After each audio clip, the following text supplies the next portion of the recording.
Olá, boa tarde a todos. Encontramos-nos nos 14º Encontros de Mário Cesarini, com a presença de Laura Fonseca, Bernardo Pinto de Almeida, Manuel Rosa e Perfecto Quadrado, que apresentarei entretanto. A Fundação Coutinho Miranda é detentora do acervo documental e artístico de Mário Cesarini. Realiza todos os anos, no mês de novembro, os Encontros de Mário Cesarini. Estes iniciaram-se em 2007, no primeiro aniversário de morte de Mário Cesarini, e estamos já nos 14º Encontros. Mário Cesarini nasceu a 9 de agosto de 1923 em Lisboa e faleceu a 26 de novembro de 2006. Estes encontros pretendem homenagear o homem e o artista com uma programação diferenciada, desde oficinas de expressão plástica, lançamentos de livros, declamações de poesias, concertos, entre outros. Contamos sempre com a parceria de Manuel Rosa, editor das obras de Mário Cesarini e detentor dos seus direitos de autor. Hoje, na impossibilidade de organizarmos fisicamente este encontro, não queríamos deixar celebrar o legado de Mário Cesarini. Este quase que dispensa apresentações, pois foi o representante do surrealismo português por excelência. Foi poeta, tradutor e pintor. Representou o surrealismo de uma forma exemplar, como uma expressão artística e literária, e sobretudo como uma forma revolucionária de ver, entender e viver a vida. Assim, apresentamos hoje duas obras que perpetuam o trabalho de Mário Cesarini. Poemas dramáticos e pictopoemas de Mário Cesarini, editado pela Assírio Albim, que será apresentado por Perfecto Quadrado, que é atualmente coordenador do Centro Português de Surrealismo da Fundação Coutinho Miranda, é professor catedrático da Universidade das Ilhas Baleares, Palma de Maiorca, e é um grande especialista do surrealismo português. Será ainda apresentado uma última pergunta, entrevistas com Mário Cesarini, 1952-2006, editado pela Documenta em parceria com a Fundação Coutinho Miranda. Será apresentado por Laura Mateus Fonseca, investigadora e doutoranda sobre a obra de Mário Cesarini, e é responsável pela organização, pela introdução e notas deste livro. Será ainda apresentado por Bernardo Pinto de Almeida, crítico de arte e literatura, professor de catedrático da Faculdade de Belas Artes da Universidade do Porto, foi também diretor artístico de 97 a 2001 do Museu da Fundação Coutinho Miranda e é responsável pelo prefácio do livro e tem também um currículo bastante extenso.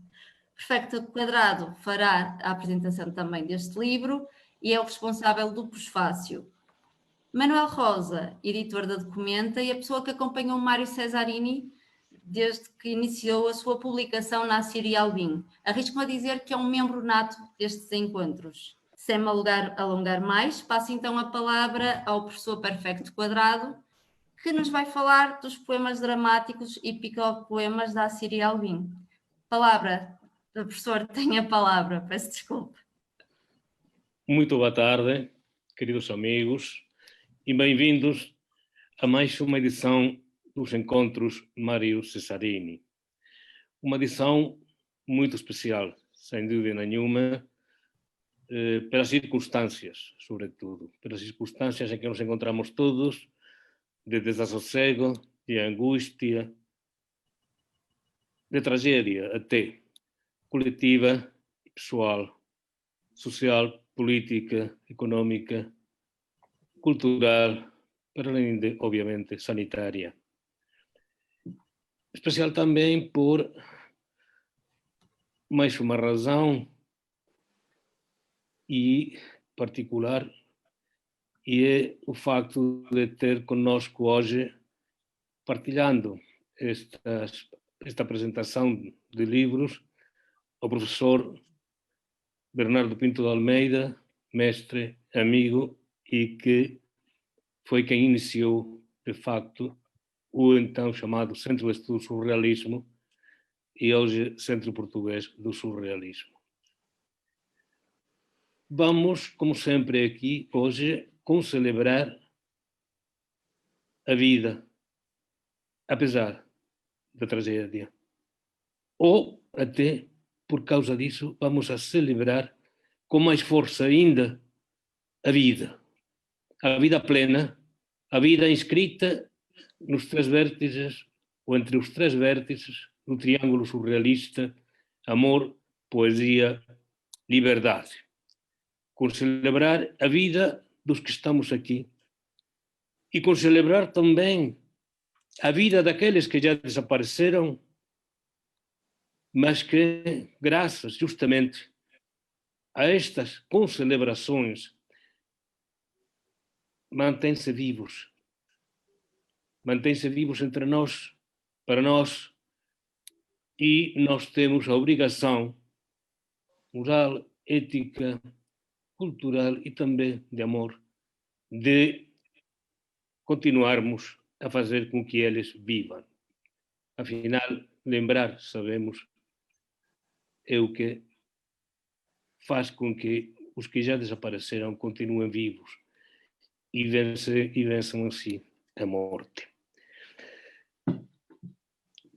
Também, de alguma maneira especial, estes são especiais, estes encontros, porque acabamos de perder justamente a um grande amigo, a um grande mestre, a quem a Fundação Cupertino de Miranda, o Centro Português do Surrealismo e todos nós devemos muitíssimo, pessoal e coletivamente, que o mestre Artur Manuel Rodrigues do Cruzeiro Seixas, aquele que no próximo dia 3 iria fazer 100 anos e a quem continuaremos a homenagear ao longo do próximo ano, como tínhamos obviamente previsto. Mesmo agora, e até também com mais força agora, que ele decidiu abandonar o cais e embarcar no navio de Espelhos para se reunir definitivamente com o seu grande amigo, Mário Cesarini. Vamos então apresentar estes livros e correspondem a mim, particularmente, apresentar o livro que reúne o que eu chamo poemas dramáticos, poemas de Mário Cesarini, e que, de alguma maneira, juntamente com o volume a que dei o título de poesia e que reunia aqueles livros a que costumamos chamar livros de poemas, livros de poesia, a partir das edições que o próprio Mário Cesarini acabou por autorizar, por assim dizer, definitivamente para Sírio e Alvim. Este outro livro completa esse e está, por sua vez, dividido em duas partes bem diferenciadas, o que eu chamo poemas dramáticos e os pictopoemas. Poemas dramáticos e até pictopoemas exigem, evidentemente, explicar que, em definitiva, com nomes diferentes falamos da mesma. Falamos da poesia, falamos da criatividade, da criação, lembrando o sentido grego do termo. De maneira que o resto, limites, fronteiras, linguagens artísticas, propriamente são maneiras de traduzir a criatividade, a poesia, de traduzir a maneira de comunicar, de uma maneira de ver, de uma maneira de olhar, de uma maneira de viver, de uma maneira de atuar, de uma maneira de entender ao longo da vida o sentido da própria vida, da própria viagem. De maneira que, quanto a mim, eu acho que estes dois volumes acabam por reunir aquilo a que globalmente poderíamos chamar poesia de Mário Cesarini. Quanto à primeira parte, os poemas dramáticos recolhem, por um lado, um poema recolhido como poema num outro livro de Mário Cesarini, e que, de facto, é um poema representável, isto é, com uma estrutura teatral, mas, ao mesmo tempo, também é um poema estranho, é o consultório do Dr. Pena e do Dr. Pluma, porque, afinal, é quase uma análise crítica da situação da poesia, da crítica da poesia naquele tempo, de maneira que poderia ter sido incluído também no volume de ensaios, de trabalhos críticos de Mário Cesarini, que ele intitulou As Mãos na Água e a Cabeça no Mar, perfeitamente. Depois incorporamos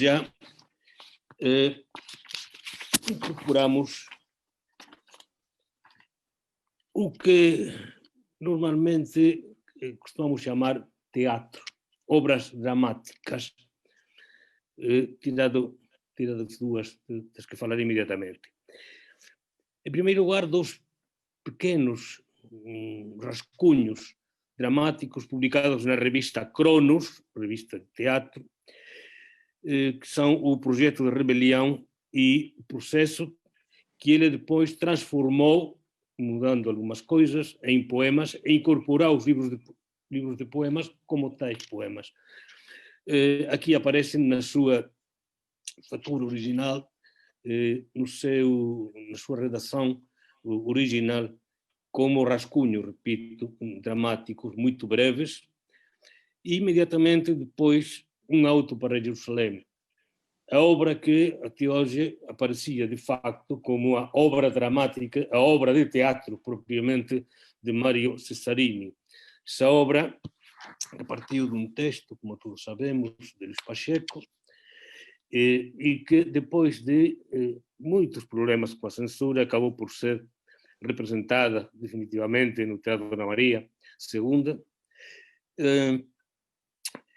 e que Mário Cesarini chamou de farsa farsalhona. E uma farsa, portanto, com todos os elementos da farsa tradicional, crítica por um lado, humor por outro, mas também, no fundo, dessa conjunção de elementos, afinal, também tragédia. Foi assim como ele considerou sempre essa obra, e imediatamente depois dessa obra eu incorporei uma obra esta inédita, que ele chamou Teatro Radiofónico, que nunca foi publicada, que foi cuidadosamente guardada, com o cuidado que sempre dedicou a obra de Mário Cesarini e Manuel Rosa, foi guardada e à espera de uma revisão que, afinal, o Mário nunca fez.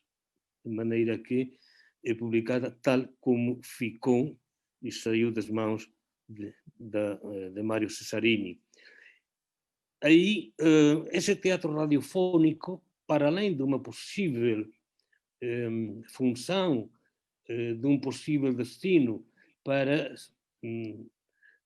passar pela rádio, como na altura, a obra de 47, na altura era frequente nas rádios da época, nesse meio fundamental de comunicação, que era representar obras dramáticas através da rádio.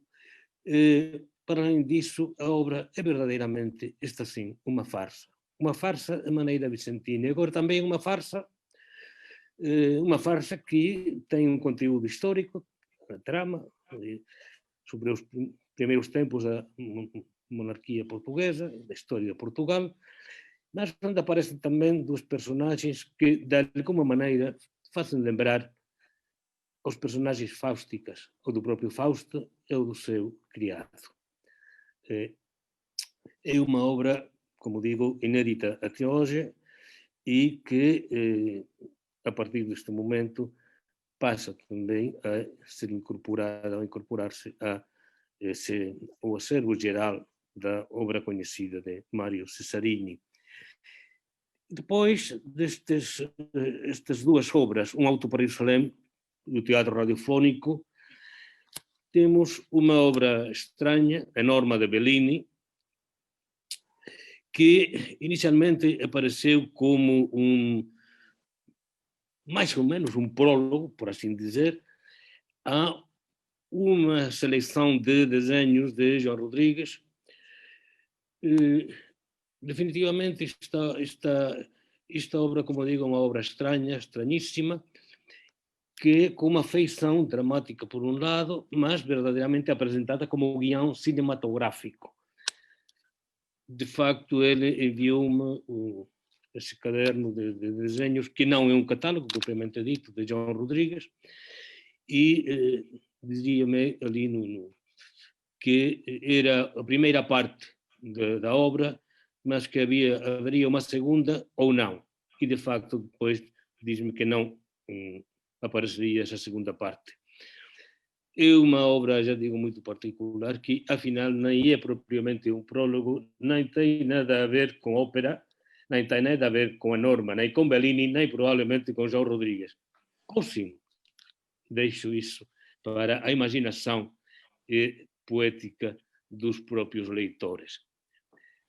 E finalmente a Titânia. A Titânia, publicada inicialmente, juntamente com A Cidade Queimada, depois com mais edições já separada, que também é uma obra estranha, mas é uma obra que começa de facto como obra dramática, como obra de teatro, com o elenco de personagens, etc., e depois vai se diluindo num texto, um discurso muito pessoal, lírico, filosófico, descritivo, costumista, enfim, muito heteróclito, magnífico, um livro, de facto, de um conteúdo existencial e poético, lírico, extraordinário. Era um livro, por outro lado, que ele considerou sempre como uma espécie de epopeia de Gilgamesh particular. Também não me perguntem muito sobre essa apreciação, mas todos conhecemos a importância que a epopeia de Gilgamesh teve sempre para Mário Cesarini e o trabalho que nos deu a muitos, a procura de exemplares de traduções dessa obra para a consulta do próprio Mário. E depois já a segunda parte são os chamados pictogramas, que reúnem uma antologia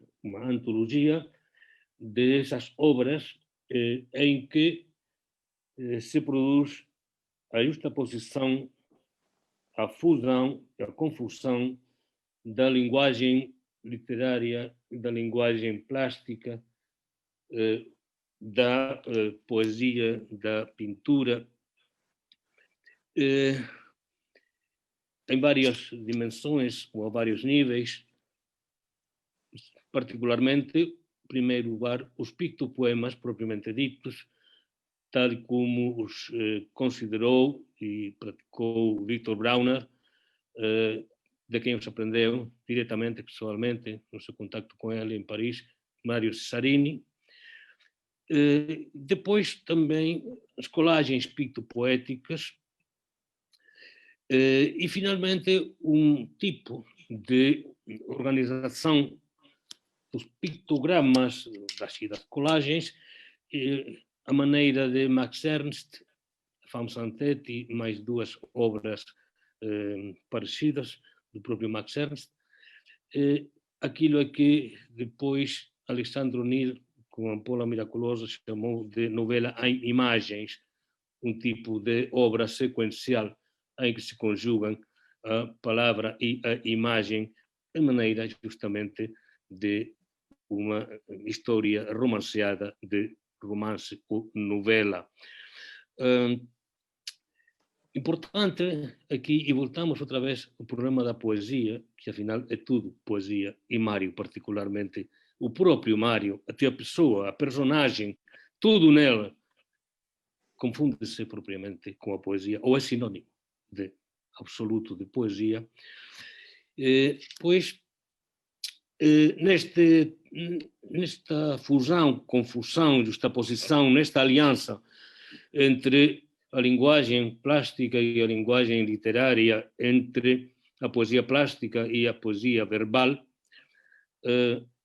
encontramos também, sobretudo no caso das colagens pictopoéticas, encontramos uma coisa que vai para além dessa conjunção, dessa fusão, e é a fusão de vida e arte, o grande sonho da modernidade, o grande sonho romântico, o grande sonho do absoluto numa direção particular. E essa direção é esta aliança entre a palavra e a imagem.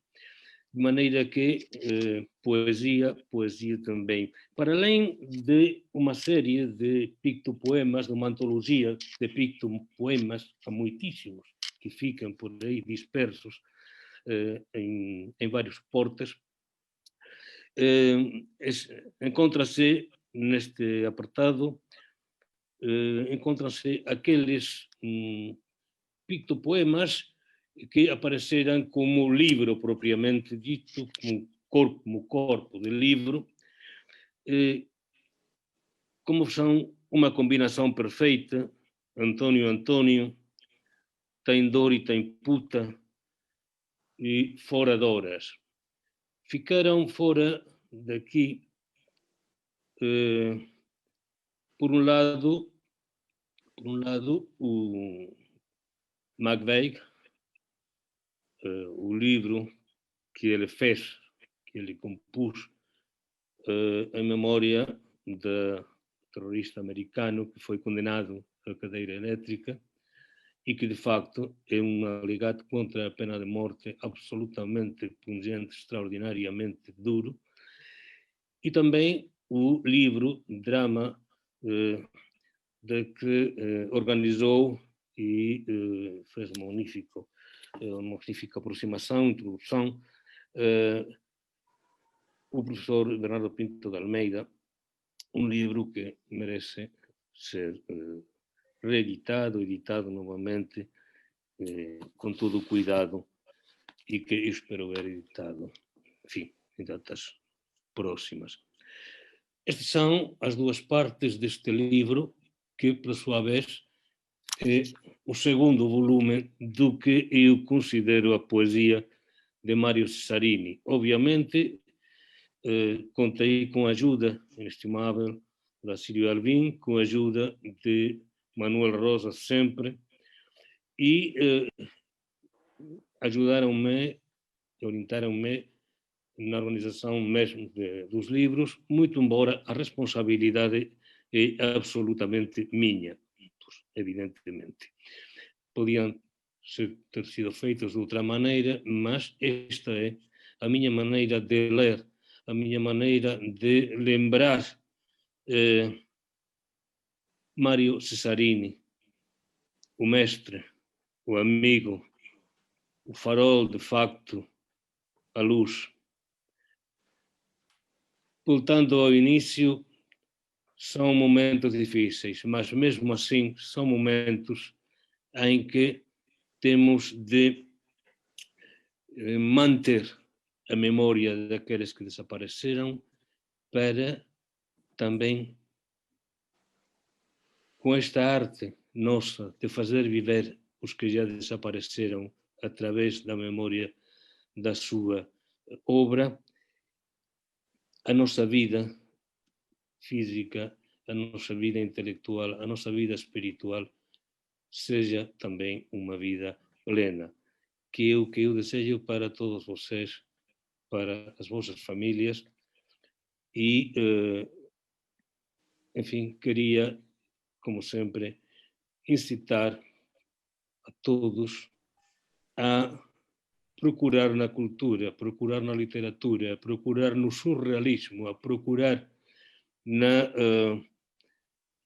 obra e na lembrança de autores como Mário Cesarini, como José Seixas, encontrar, como digo, companheiros para a viagem da nossa vida e companheiros para fazer dessa vida uma vida plena, uma vida rica, uma vida absoluta, muito mais gratificante, em definitiva, para viver a realidade como uma realidade reabilitada, que era como queria Cesarini encontrar a sua morte e depois da sua morte a realidade que encontrou. Uma realidade que também encontrou ao mesmo tempo praticamente José Seixas, e realidade que ele e Mário enriqueceram para nós.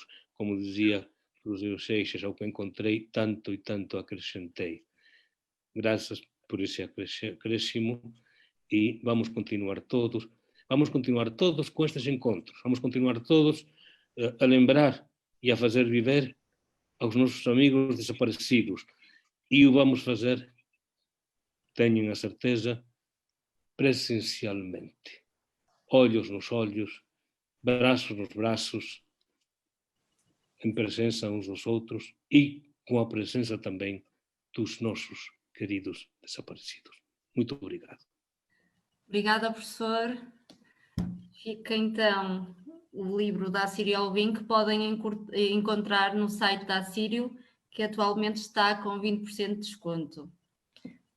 Passamos já a uma última pergunta, entrevistas com Mário Cesarini, e daria a palavra à Laura Mateus Fonseca, que foi a responsável então pela organização, introdução e notas deste livro. Laura. Obrigada Marlene.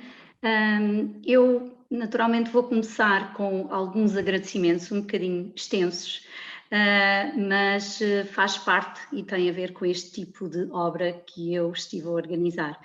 Quero agradecer antes de mais e logo em primeiro lugar à Fundação Cupertino Miranda e também à Marlene Oliveira, porque sempre me recebeu de uma forma tão atenciosa em todas as visitas que fiz a Vila Nova de Famalicão, à Fundação Cupertino Miranda, para a investigação que estou a fazer na obra, nos manuscritos materiais autógrafos de Mário Cesarini de Vasconcelos, cujo espólio está depositado nesta fundação. Há um outro agradecimento também muito importante que gostaria de fazer ao editor Manuel Rosa, porque acolheu este projeto, porque falei com ele, porque achou interessante, igualmente em diálogo com a Fundação Cupertino Miranda, chegou-se à conclusão que poderia ser uma obra para publicar e necessariamente, portanto, seria também uma obra para acompanhar um destes encontros, Mário Cesarini, o que está a acontecer agora. E quero agradecer também a presença de todos os que estão lá em casa a assistir a estes encontros e a assistir ao lançamento destes 2 livros. Há também, tendo em conta que isto é uma antologia, é um conjunto, é constituído, é um livro que é constituído por um conjunto, um número de entrevistas que eu consegui coligir e organizar de uma forma cronológica e que fui procurando essas entrevistas ao longo de cerca de 2 anos e meio que estive na Hemeroteca Municipal de Lisboa, e vai daqui também o meu agradecimento à equipa da Hemeroteca, que foi incansável e que foi muito profissional em todos os pedidos que foi fazendo, todas as digitalizações, e foram muitas que fui pedindo, e portanto eu coligi não só este corpus que organizei das cerca de 26 entrevistas, mas também muitos outros materiais que correspondem aos dispersos escritos dispersos de Mário Cesarini e que ele foi publicando, dos quais ele foi autor, portanto, e que foi publicando nestes jornais. E, portanto, para poder publicar e para poder organizar esta antologia foi necessário fazer um trabalho enorme de bastidores que começou não só com a arquitetura do livro, que eu vou falar um bocadinho mais à frente, mas também com outro trabalho intenso que teve a ver com um conjunto de pedidos que foi necessário fazer, os pedidos de autorização. E, portanto, para a reprodução destas entrevistas, pedidos de autorização a editores, a diretores de jornais e principalmente aos entrevistadores. E daqui vai também este meu agradecimento a todos os entrevistadores que cederam de uma forma muito rápida e inclusive foram acrescentando informação a estas entrevistas quando troquei e-mails com eles, portanto foram contando breves histórias que depois eu de alguma forma utilizei para dar mais alguma informação, nomeadamente nas notas que estão no final do livro. E, portanto, eu gostaria só de ler aqui a lista, portanto, o nome desses entrevistadores e alguns herdeiros, necessariamente, para aqueles que já desapareceram, que não estão entre nós. porque para eles vai realmente o meu agradecimento, porque sem eles também esta antologia não seria possível. Portanto, Sérgio Silva, o Afonso Cautela, portanto, Ana Cristina Cautela, Álvaro Guerra, Helena Guerra, Ana Marques Gastão, António Cândido Franco, António Duarte, António Guerreiro, Bernardo Pinto de Almeida, Bruno da Ponte, José da Ponte, Bruno Horta, César António Molina, Cláudia Galhós, Elizabeth França, Francisco Belar, Francisco Vale, Maria Boquiquio, Maria Leonor Nunes, Maria Teresa Horta, Mário Galego, da Antena 1, Ricardo Duarte, Turcato Sepúlveda, Felícia Cabrita e Vladimir Nunes. Ora bem, claro, portanto, quero agradecer também à equipa da Biblioteca Nacional, porque também fiz algumas visitas à Biblioteca Nacional, nomeadamente à sala de reservados, para colher mais algumas entrevistas no espólio do Cruzeiro Seixas. Relativamente à arquitetura deste livro, ou seja, à forma como eu organizei este livro, a ideia foi começar com um percurso em que Mário Cesarini é o entrevistador, portanto tem o papel de entrevistador, e isto num jornal que na altura só saiu o número 1, portanto não chegou a sair o número 2, ele estava programado, mas não chegou a sair, portanto no Rocio, o jornal O Rocio. Depois, portanto, isto é uma entrevista que Cesarini faz ao pintor Carlos Botelho, e portanto ele tem o papel do entrevistador. Achei curioso começarmos por aqui. E depois a seguir temos o corpus, o miolo do livro, que é constituído pelas 24 outras entrevistas. E aí Cesarini é o entrevistado. Naturalmente, quando nós temos muitas entrevistas, portanto, elas estão balizadas numa grande janela temporal que vai de 52 a 2006, o ano da sua morte. Naturalmente que nestas entrevistas há de facto repetições, há perguntas que se repetem e, sendo entrevistado a mesma pessoa, há também respostas que de alguma forma, não sendo exatamente iguais, acabam por ter alguma repetição. Mas a ideia aqui não foi sequer fazer edição das entrevistas, foi publicá-las tal e qual como elas foram publicadas nesses jornais, foi resgatá-las desses jornais amarelecidos, desses jornais que estavam de facto depositados no depósito onde ficam estes jornais, portanto da Hemeroteca Municipal de Lisboa e alguns também da Biblioteca Nacional, e trazer para um palco atual, para as páginas deste livro, dar a conhecer estas entrevistas.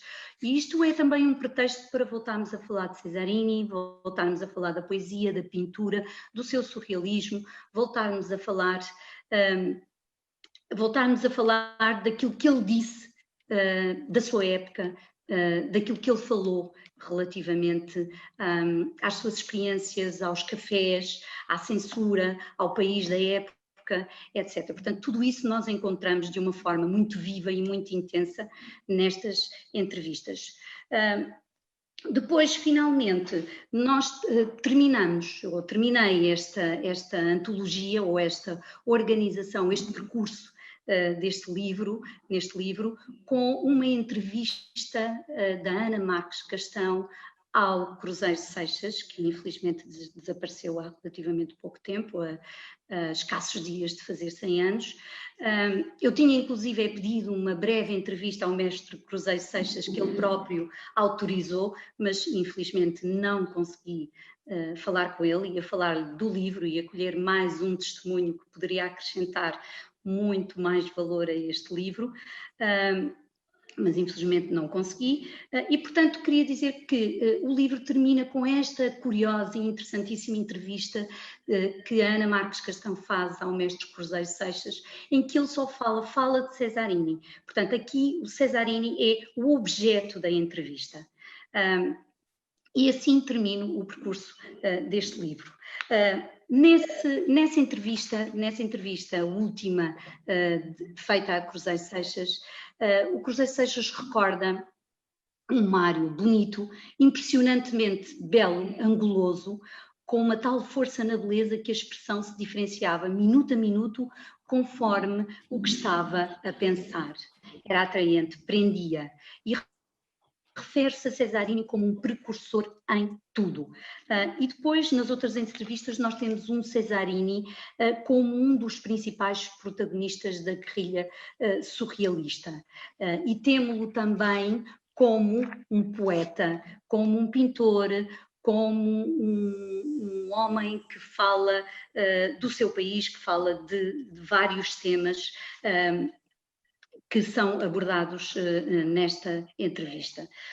Com um olhar de águia, muito astuto, muitas vezes sarcástico, mas que tudo aquilo que ele diz parece que é dito no momento certo, de tal forma que as frases ganham uma força tão grande que, para os entrevistadores, muitas dessas frases que são ditas ao longo das entrevistas saltam para títulos das próprias entrevistas, tal como o gato saltou para a poesia de Cesarini.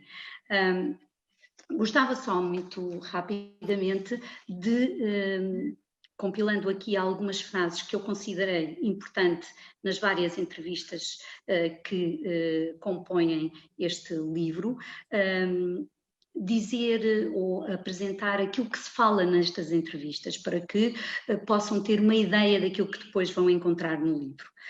Portanto, Cesarini fala da poesia, e quando fala da poesia, ele diz: quando digo poeta, não digo fazedor de poemas, digo poeta. Figura bem mais vasta do que andam a dar a ler aos tipógrafos.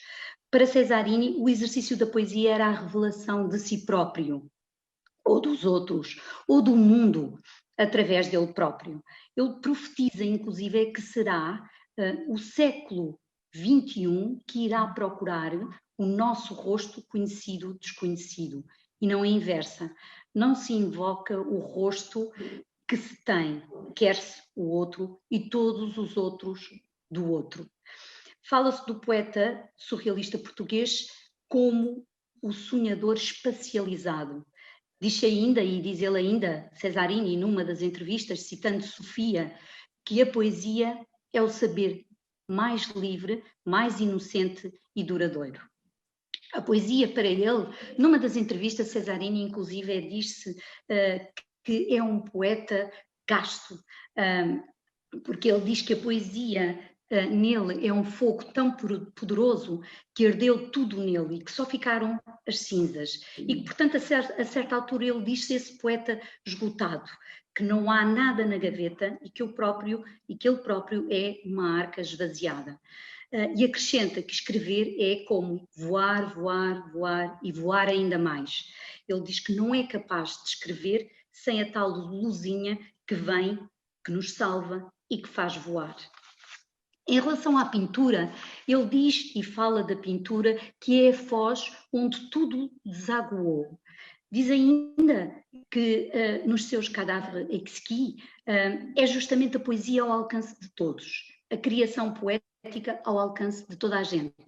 E já agora eu partilho com todos que exatamente por isso é que nas várias algumas aulas que dou, não só desde o segundo ciclo ao terceiro ciclo, mas também workshops de escrita criativa, mas também para públicos muito diferenciados, eu procuro sempre levar algo de Cesarini. E este cadáver exquis é um exercício que eu faço muitas vezes com muitos destes diferenciados públicos e que resulta lindamente, porque é justamente isto que o Cesarini diz, que é a poesia ao alcance de todos.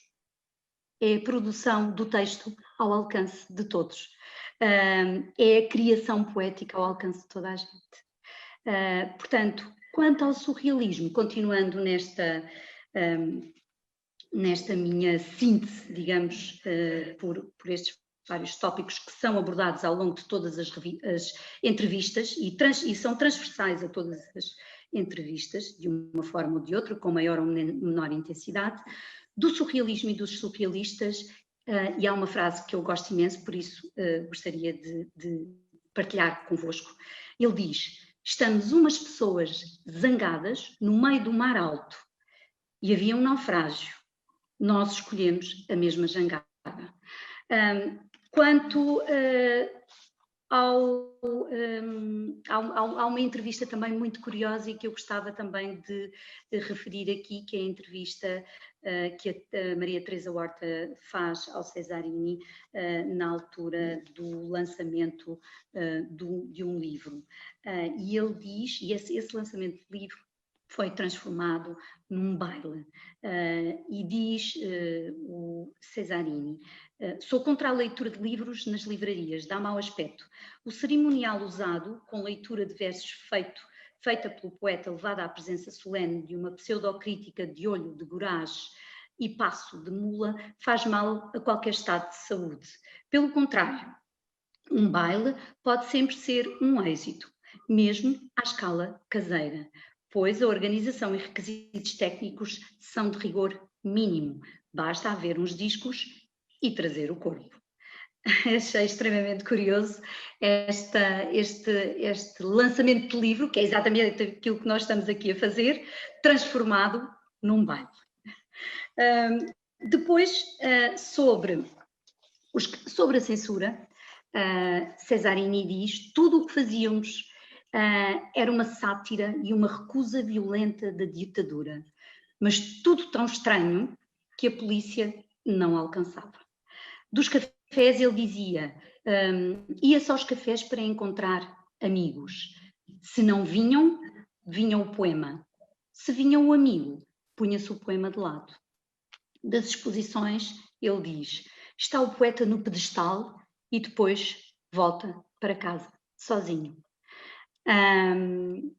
Pronto, eu gostava de terminar aqui a minha breve intervenção dizendo que foi um prazer enorme fazer ou organizar este livro, mas este livro conta ainda com um outro, outro elemento muito importante, que não são só estas cerca de 26 entrevistas. Provavelmente, sendo isto uma antologia, é possível que algumas entrevistas tenham ficado de fora, mas ele conta também com um elemento ou com um conjunto de imagens, uma seleção fantástica e iconográfica que eu devo ao Manel Rosa, que ajudou e que contribuiu de forma intensa para um valor acrescentado a este livro através de um conjunto de fotografias que vão acompanhando e que são um registro visual muito interessante e que enriqueceram ainda mais este livro e que vão acompanhando as entrevistas. E pontualmente temos também a reprodução das páginas dos jornais. E, portanto, além disso, quero agradecer também, de facto, o prefácio valiosíssimo que o Bernardo Pinto de Almeida redigiu para este livro, e para mim fazia sentido ter aqui o Bernardo, porque eu acho que isto começou em 2002, não é verdade, Bernardo? Acho que em 2002, na altura em que o Bernardo organizou uma coleção, A Caminhos da Arte Portuguesa no século XX, publicada pela Caminho, com cerca de 40 monografias, onde um dos monografados era o Mário Cesarini. Portanto, de todas as pessoas que estão aqui, eu não conhecia o Mário Cesarini, mas tive apenas a oportunidade de falar com ele ao telefone quando lhe passei as provas desta monografia para ele rever e para fazer uma apreciação crítica final antes do livro ser publicado. E, portanto, é possível que tudo tenha começado aí, este gosto e esta vontade de fazer algo que depois foi acrescentada com o meu trabalho de investigação. E, portanto, nesta altura, com este meu trabalho de investigação na obra de Cesarini, pareceu-me fazer sentido coligir estas entrevistas, dar-lhe corpo material, físico, através do livro e publicá-lo. E aqui está ele. Obrigada, Laura. Muito obrigada. Muito obrigada.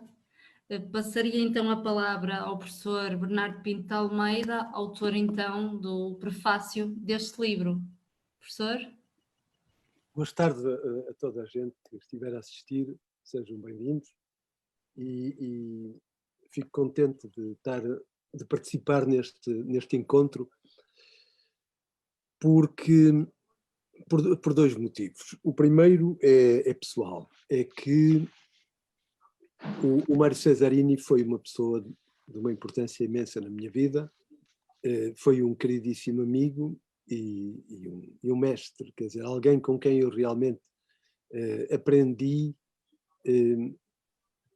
muito mais do que aquilo que sou capaz de contar. Portanto, quando a primeira Laura, depois o Manuel me convidaram para escrever no livro, eu imediatamente anuí e não poderia ser de outra maneira, porque aos amigos e aos mestres a única coisa que podemos fazer é voltar sempre.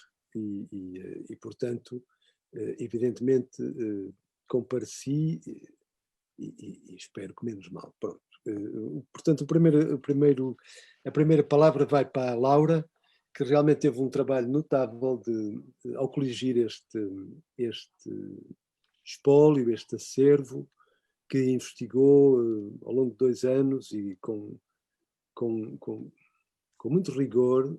Pode haver mais algumas, mas porventura esta será já uma edição muito aproximada das entrevistas que existem de facto de Mário Cesarini, e como é com certeza um livro que vai continuar a circular, se entretanto outras aparecerem, será possível acrescentar em edições futuras mais uma ou outra que possa aparecer. Embora eu estou convencido que haverá mais, mas não é uma coisa que se possa ter a certeza realmente, porque são muitas, são 25 entrevistas, e 25 entrevistas é muita entrevista na vida de um homem. Por outro lado, são poucas, porque sendo quem é, sendo a figura que é, o primeiro sinal que colhemos da leitura das entrevistas, que são desiguais, umas são mais interessantes, outras são menos interessantes, umas têm perguntas mais inteligentes, outras menos inteligentes, mas que no conjunto traçam um perfil muito rico do poeta e do artista, é que se estranha que a doutíssima Academia Portuguesa se tenha esquecido de lhe fazer entrevistas ela própria, isto é, de ter enviado emissários ao reino do Mário para lhe fazer perguntas como seria normal que tivesse sido feito. Não percebo muito bem o que é que anda a fazer a Universidade Portuguesa neste plano, porque se não dá conta dos poetas enquanto eles estão vivos, talvez isso não seja defeito dos poetas, não é? Havia um tal Aníbal Pinto de Castro, que foi um catedrático de Coimbrão, que dizia que os poetas querem ser mortos. E talvez isto explique porque é que a Academia Portuguesa se esqueceu de ir ter com aquele que porventura foi um dos maiores poetas portugueses de todos os tempos, a meu ver. Não do século XX, mas de todos os tempos. Ora, uma outra coisa interessante que se colige imediatamente a estas entrevistas é que o entrevistado é múltiplo. Ele é um poeta, uma máquina de passar vidro colorido, portanto, mas é também um artista que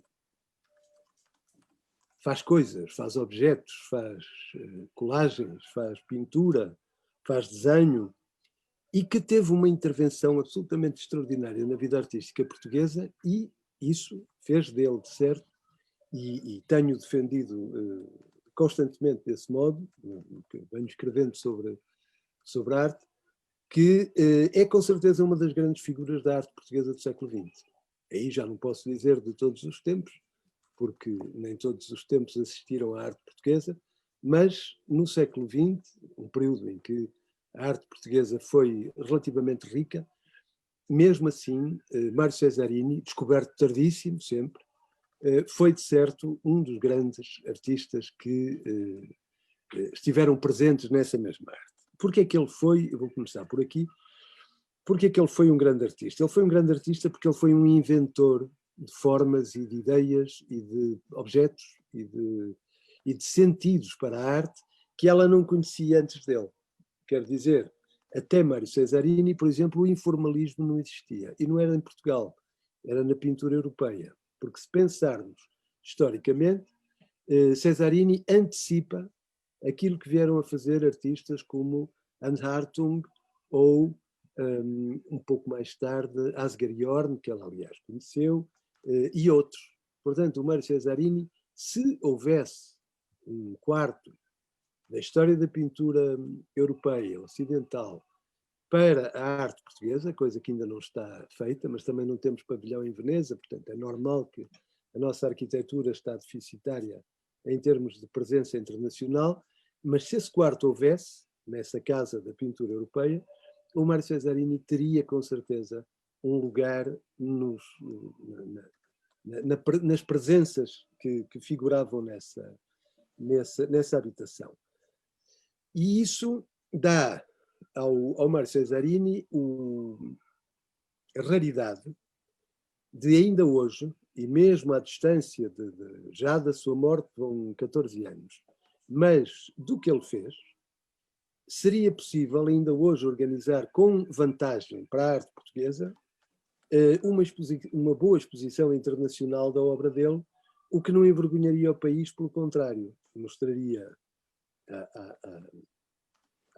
às outras nações que em Portugal houve grandes artistas. Não há muitos de quem se possa dizer isto, como se pode dizer do Mário. Necessariamente, se fôssemos para o século XX, teríamos que começar com o António Carneiro e com o Amadeu, e depois são mais alguns, não agora quero falar disso, mas um deles seria com certeza Mário Cesarini. Portanto, apesar de ser um dos maiores poetas portugueses, quer dizer da língua portuguesa, Mário Cesarini foi também um grande artista e um artista inovador que influenciou imenso o meio artístico português. Sem ele, porventura, o Arial não tinha sido o que foi, o Álvaro Lapa não teria feito metade do que fez, e eu poderia continuar a elencar mais alguns que lhe deveram muito, não como continuadores, porque não são discípulos, mas são artistas que despertam para a arte através daquele tipo de olhar, através daquele tipo de consciência do que a arte pode e deve ser. Teve ainda o Mário um papel, e aí o amigo Cruzeiro desempenha também um papel forte. Acabei de escrever num pequeno ensaio que escrevi há uns 15 dias atrás. O facto é que Cruzeiro e Mário Cesarini, ao saírem, é Mário quem abandona, mas depois cria os surrealistas, e Cruzeiro junta-se a este grupo, vão ter uma importância crucial na definição, e já o defendi várias vezes, na definição do que foi a arte portuguesa da década de 60. Porquê? Porque eles passavam o dia no Café Gelo, à falta de melhor sítio. Estávamos num tempo de fantasmas, como lhe chamou Anil. A pátria era pobre, o salazarismo é o que se sabe, a oposição também não fazia grande coisa, não é? O Partido Comunista, que ainda hoje anda a arrastar-se, não resistiu minimamente a esse fascismo obsoleto que inundou Portugal durante 50 anos, e o facto é que, nesse período, e com a liberdade, com aquela república de liberdade que os surrealistas criaram, e que a Laura aqui trouxe, lembrando e bem que, como diz Mário numa entrevista, a censura nem percebia muito bem de que é que eles estavam a falar, essa presença, essa contínua presença em Lisboa, digamos, numa esfera de intelectualidade pobre e marginal, em certa medida, foi a que atraiu os jovens artistas da década de 60. Paulo Rego disse-me, isso está publicado, inclusivamente, Paulo Rego disse-me que foi com o Cruzeiro que aprendeu a desenhar. Quando se diz a desenhar, não quer dizer que o Cruzeiro lhe tenha estado a dar lições de desenho, não é isso. Aprendeu uma escala do desenho, uma certa forma de colocar as figuras no espaço. E isso nota-se em toda a pintura dela dos anos 60 e ainda dos anos 70, uma espécie de imaginação um pouco delirante que colheu, evidentemente, da obra de Cruzeiro. António Arial aprendeu ali. mas também Costa Pinheiro, Lourdes Castro, José Escada, René Bertolo frequentavam o Café Gelo naqueles anos e, frequentando, sentavam-se à mesa daqueles macacos e ouviam-nos, e o que aprendiam era uma liberdade que não conheciam, de facto, na arte portuguesa até esse momento. Os neorrealistas nunca tinham sido capazes de verdadeiramente trazer nada de novo para a arte portuguesa. Os académicos, era a tristeza que também se sabe, e, portanto, era com estes homens, que já andavam na casa dos 40 anos, ou coisa parecida nesses anos 50, no fim dos anos 50, que eles, de repente, viam abrir-se outras possibilidades. Mário Cesarini, por esses anos, alimentava já a ideia, surrealista ela mesma, ele tinha ideia, eu julgo que o Mário não foi verdadeiramente um surrealista, ele tinha ideias surrealistas e fez do surrealismo português aquilo que ele foi no mais interessante. Mas ele era muitíssimo mais do que isso. Mas uma das ideias surrealistas de Mário Cesarini é que Vieira da Silva era o castelo surrealista por excelência, o que é uma ideia extraordinária e de uma invenção magnífica, porque repõe o lugar de Vieira da Silva no mapa português de um outro modo. Isto é, era possível voltar a olhar para ela a partir desse ângulo. Os surrealistas franceses, o Breton à cabeça, procuraram fazer a mesma coisa com o Picasso, trazê-lo para dentro do continente surrealista. E Mário Cesarini, nisso, desenhou de facto uma estratégia de uma grande inteligência. Ao puxar Vieira para dentro, ele alargou o espaço poético do surrealismo português para uma dimensão que ele não tinha podido ter antes e que justificava, finalmente, a ruptura à vida com o Grupo de Lisboa, isto é, com o Grupo Surrealista de Lisboa, figurado no elenco por dois ou três grandes artistas, o António da Costa, que é um gênio, o Fernando Lemos, que é com certeza um grande artista, e depois uma série de outros artistas menores, como Marcelino Vespeira, Fernando de Azevedo, António Pedro, quer dizer, artistas que não chegam para fazer um grupo, mas não chegam para fazer um movimento. A ruptura dos surrealistas relativamente a estes consiste numa ideia fundamental que vai ser também ela muito importante no desenvolvimento posterior da arte portuguesa e, em particular, da década de 60. É que estes artistas, na altura muito jovens, com 20 e poucos anos, concretamente e sobretudo Mário Cesarini e Cruzeiro Seixas, porque todos os outros eram interessantes, mas eram mais literatos. Mário Henrique Leiria, que é um escritor engraçadíssimo, mas não era, e que pintou alguma coisa no espólio da Fundação, existe um ou dois quadros de Mário Henrique Leiria. Todos estes eram pessoas muito interessantes. António Maria Lisboa era um tipo absolutamente iluminado, mas que morreu muito jovem e deixou 3 desenhos também na coleção, que estavam também na coleção Cruzeiro Seixas, mas estes dois, que porfiaram em continuar a fazer arte ao longo dos anos, há milhares de peças do Cruzeiro e há umas centenas muito largas de obras do Mário, consiste no seguinte, é que eles, por pobreza, mas não só por pobreza, por uma outra ideia do que poderia e deveria ser a arte naqueles anos, eles deixaram cair o cavalete que porventura nunca tiveram. O ateliê, que só vieram a ter muito mais tarde, porque também lhes faltava o dinheiro e os meios para sustentar. Deixaram cair esses meios todos e em vez deles, em vez do óleo, do pincel, da água ras, enfim, da trebentina, como diria o Duchamp, eles enverdaram por um outro caminho que consistia em usar a esferográfica, o lápis, o papel, e mesmo no papel, muitas vezes, de um lado da folha um poema, do outro lado da folha um desenho. Ou às vezes os dois cruzando-se na mesma folha.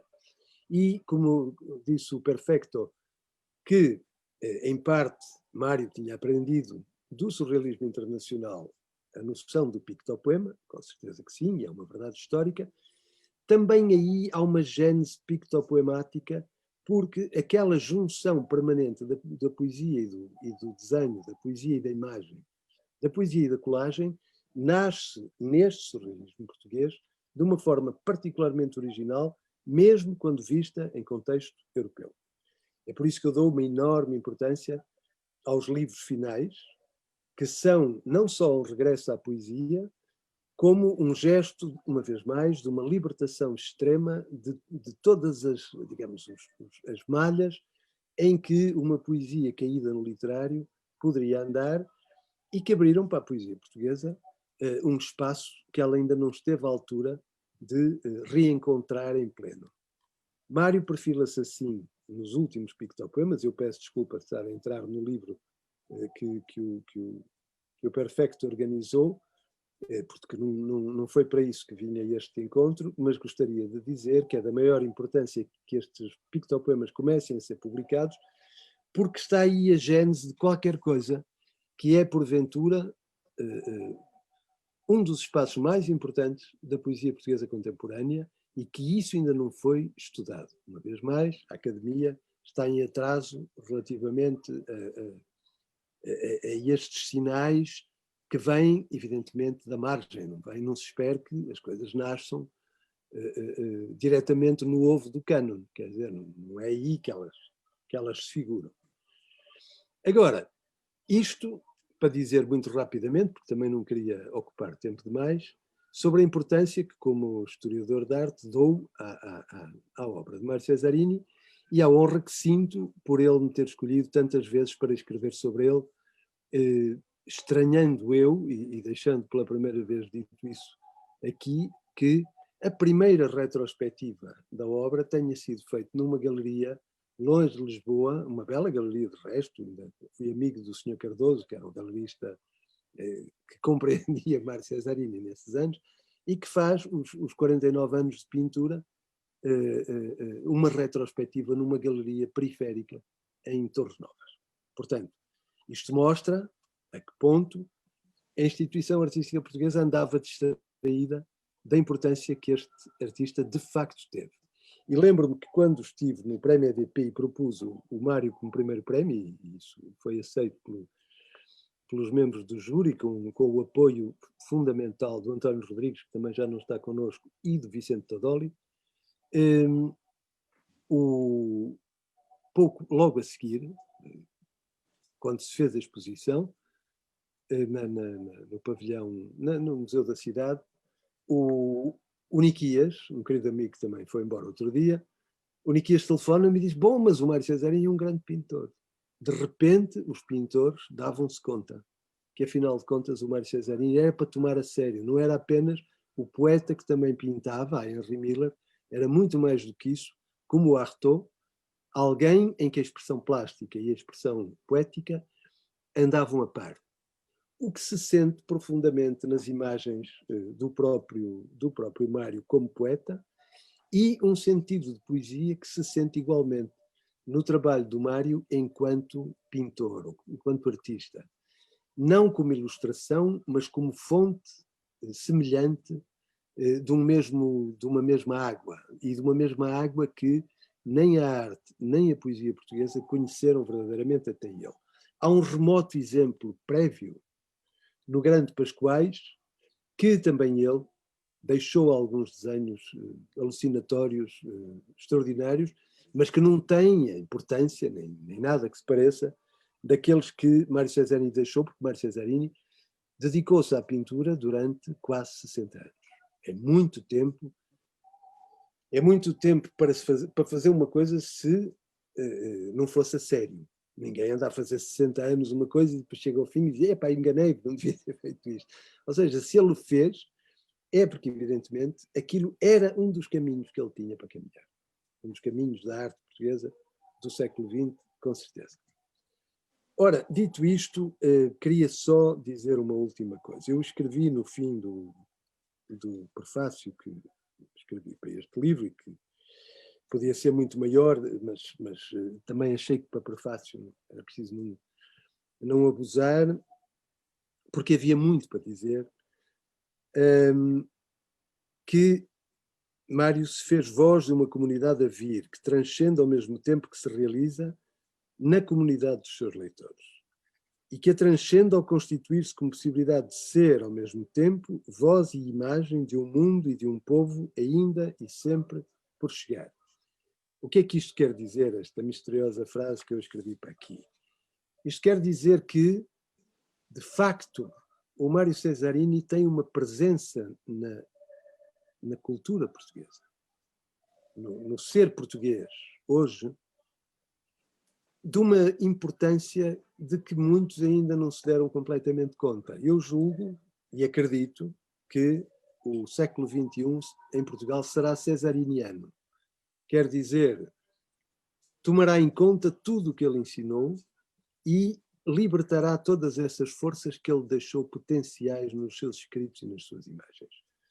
Porquê? Porque, se é verdade que o século começou, o outro, o XX, começou com o Pascoais, já vinha de XIX, com a sua imensidão, mas o século moderno português, digamos, foi transportado em grande som, com certeza, por Orfeu. Foi a lira que tocou mais alto um desejo de Portugal se tornar fora de si, não estar preso numa moldura penal, política, etc., que o configurava como um país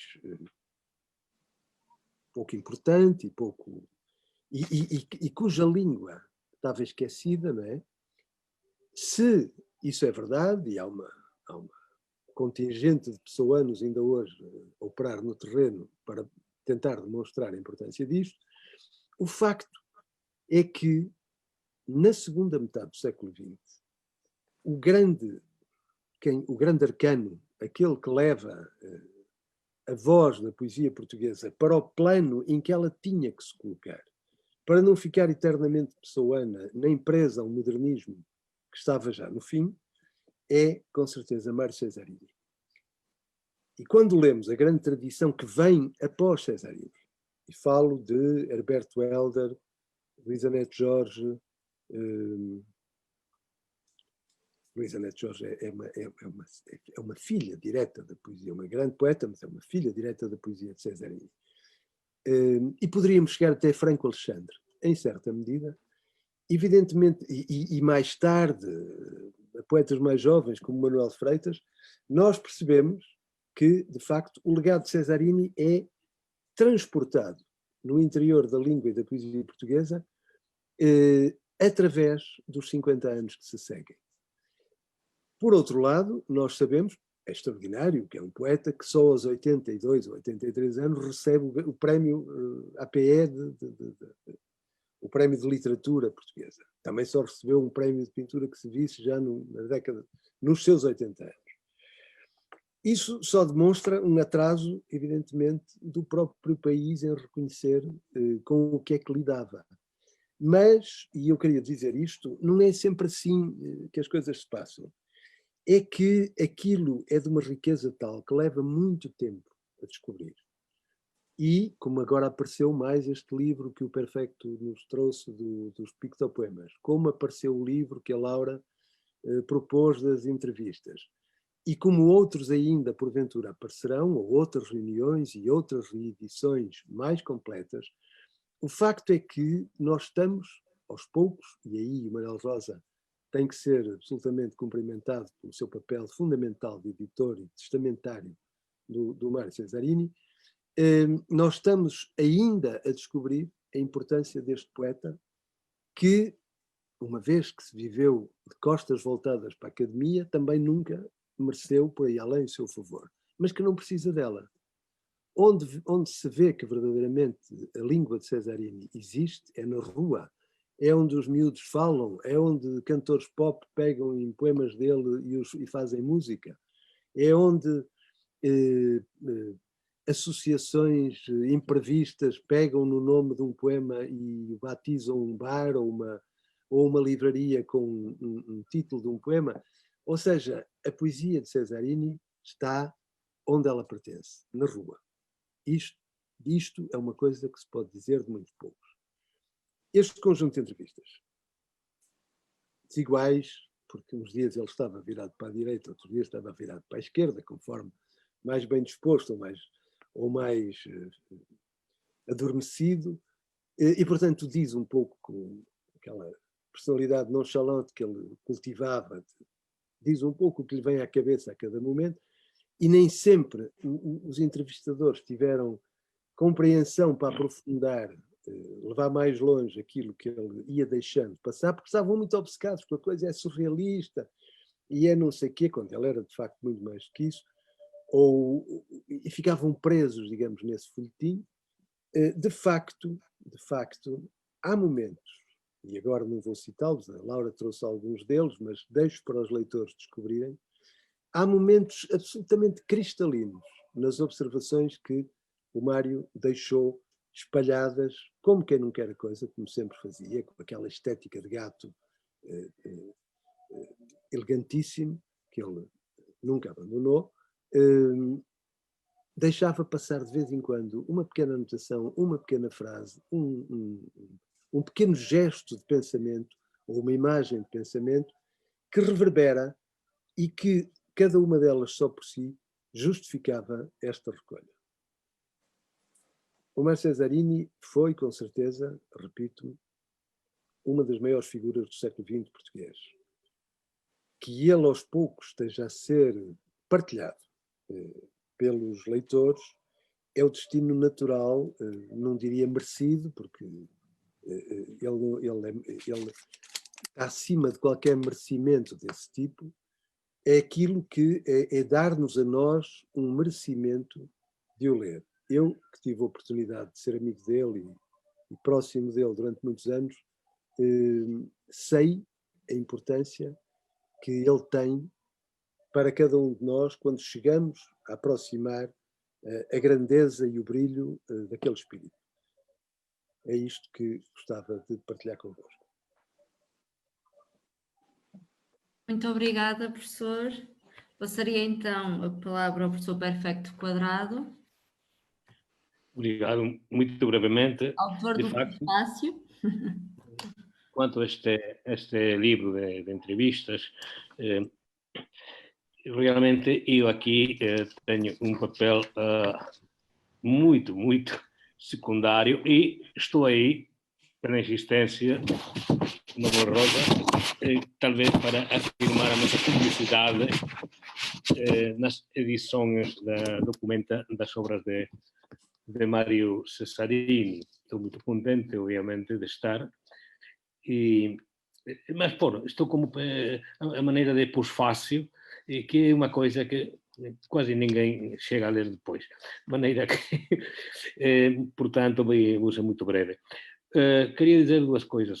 Uma, que quando eu leio as entrevistas, não posso deixar de imaginar o espetáculo da entrevista, as caras do Mário, porque afinal é uma espécie de pequena representação teatral também, sobretudo por parte do Mário. E rio muito, mesmo com... Isto é, não encontro aí só informações extraordinárias sobre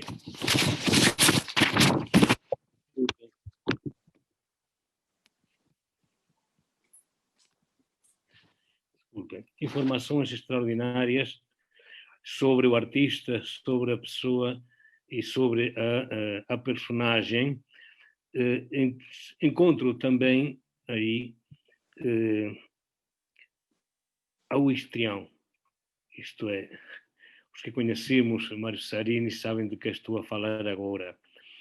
Esse extraordinário histrião que sempre foi, e imagino as suas caras, imagino também as caras dos entrevistadores, muitas vezes, porque efetivamente, como digo, isso tem de ser destacado e faz parte da personagem Mário Cesarini.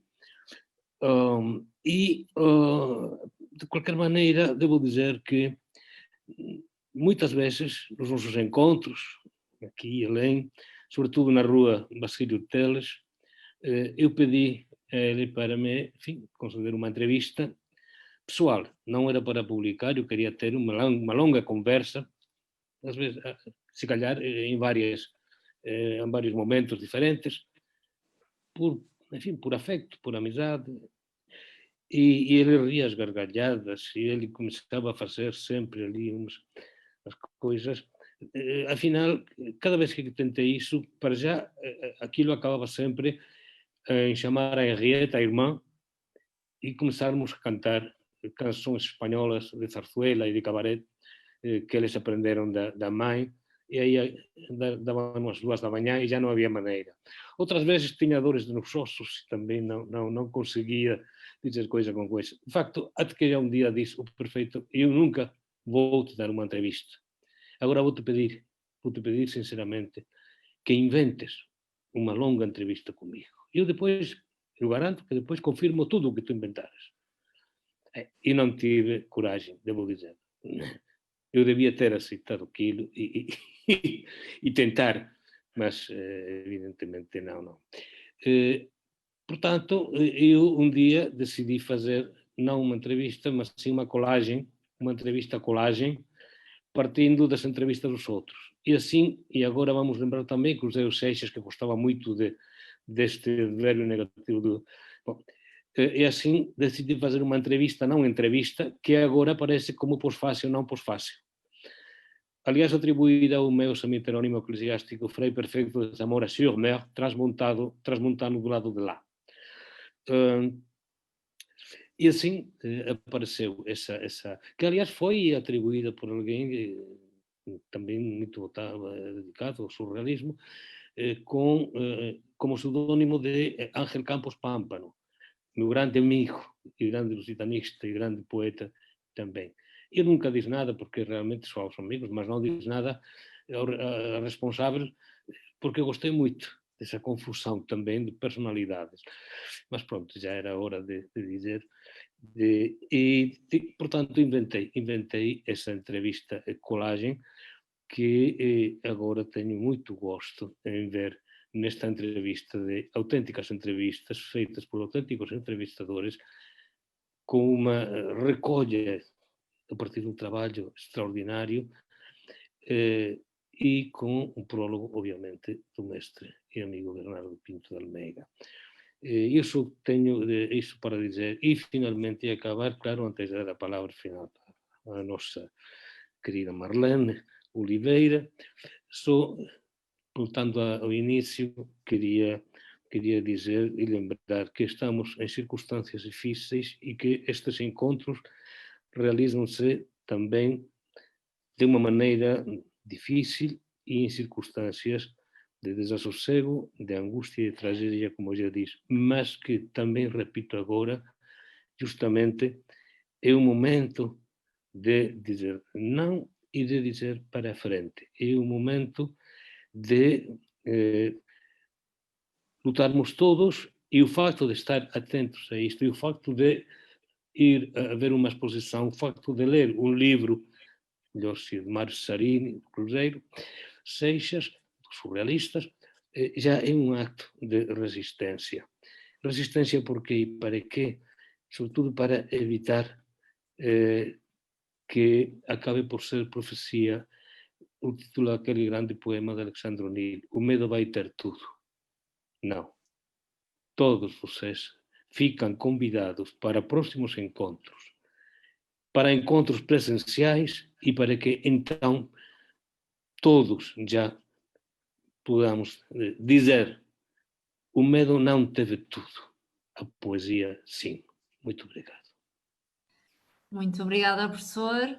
Passaria então a palavra ao Manuel Rosa. Boa tarde a todos.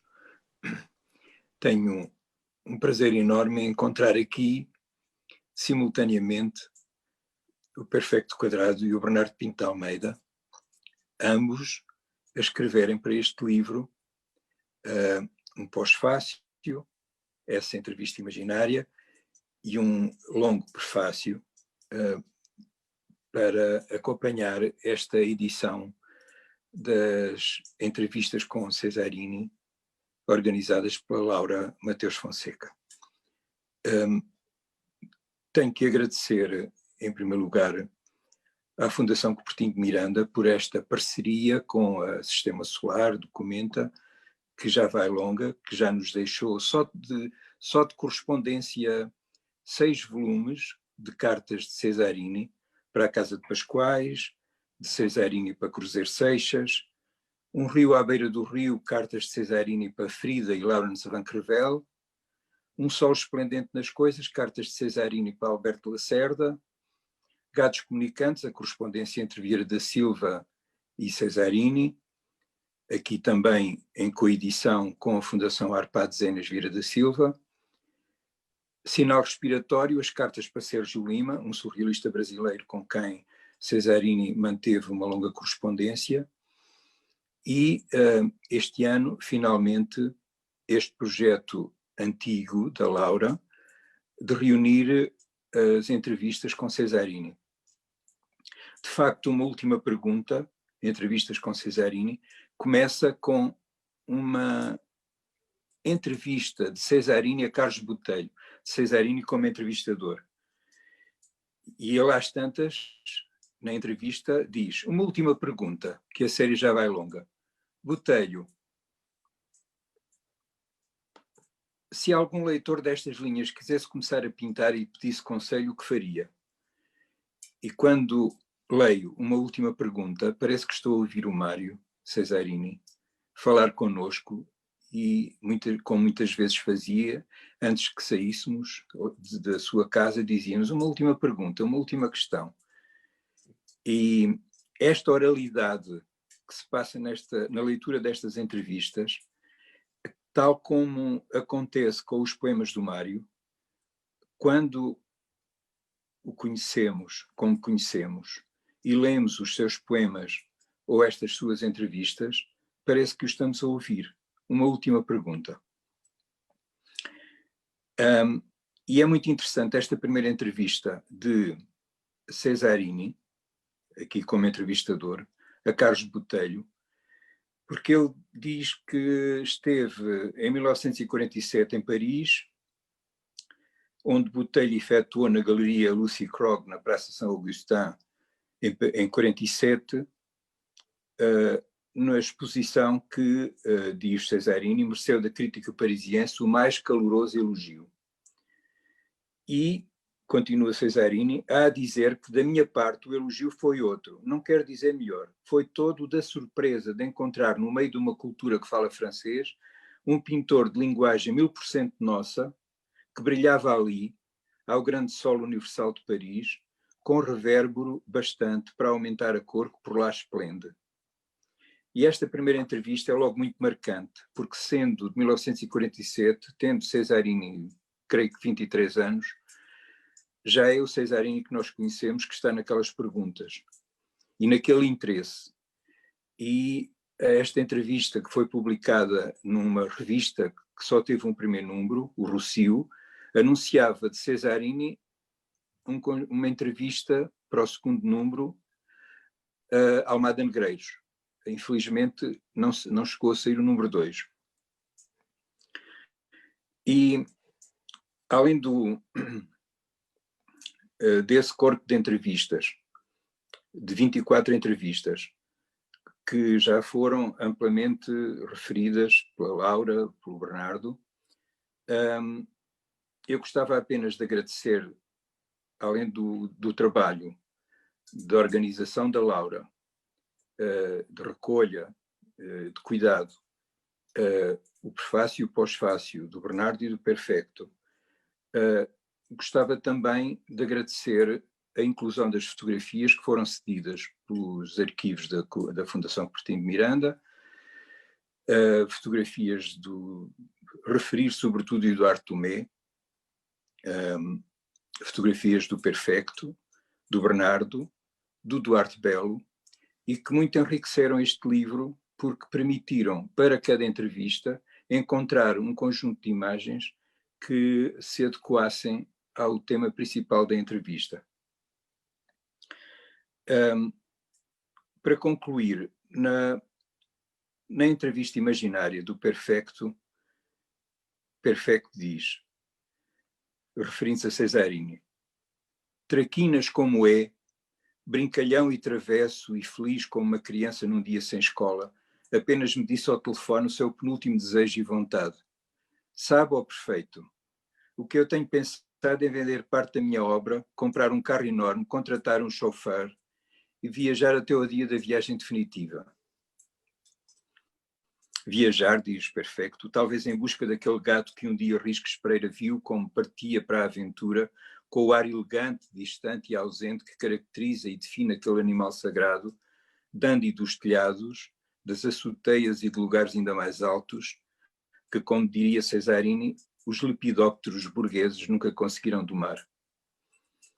E, desejando a todos saúde nestes tempos difíceis que vivemos, passo à Marlene a conclusão desta maravilhosa